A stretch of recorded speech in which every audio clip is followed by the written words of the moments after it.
Well, then let's talk about the way that people formerly evaluated the value of a draft pick, right? It was all based on the quote unquote Jimmy Johnson draft value chart. Okay, that made sense. That's what everybody used. It made relative sense until the Rams did what they started doing, right? They were just giving up first round picks. How many years was it that the Rams? Yeah, and the Rams didn't have a first round pick for how long, and they won a Super Bowl, right? So that was a game changer, and that Jimmy Johnson antiquated value chart is out the window. So when people look at two third rounds and a sixth, they're tending to value that off of the old metric. But when you're looking in today's NFL and in a win now mentality, the window is open mentality that we've never had the luxury of in our lifetime, it's a whole different ballgame. Right. And that's what you're saying. This is the new NFL. So let's look at a team like we all hate, but I'm starting to come around in respect of the Eagles. I fucking hate the Eagles. This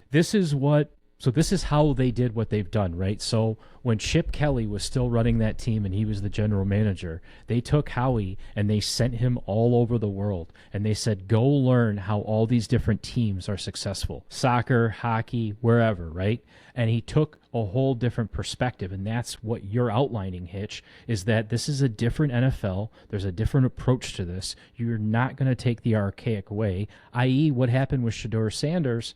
That was 5 years ago. He's going in the first round like a Johnny Manziel. And then we see a whole media frenzy and a wasted pick. Now the Browns still did it again, but they just waited until the fifth round this time. But yeah, you have to look in a whole different mentality, and it's not just what does Mel Kiper and Todd McShay say. It is literally, let's start looking at these guys 3 years out, and let's start finding out these unmeasurables that other teams don't have that we measure these players on. Different ways of evaluating, and the whole philosophy of the league ebbs and flows. That's no secret. But I mean, how many running backs were taken in the first round this year? 3.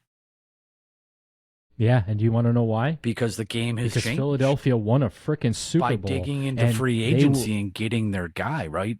Giving him the bag. By running the ball, too. In a league that was so pass-happy, where it had to be, an RPO almost was coming in, and it had to be wide receiver. Philly said, screw that, we're going to run the ball, and that's what they did. And now these teams are going, oh, it doesn't look so bad when they got Jahmyr Gibbs and David Montgomery. Oh, yeah, that look what that two-headed monster does. And, well, if we want that two-headed monster, we need to keep that offensive line going like this. Well, it's not going to get any younger unless we draft them.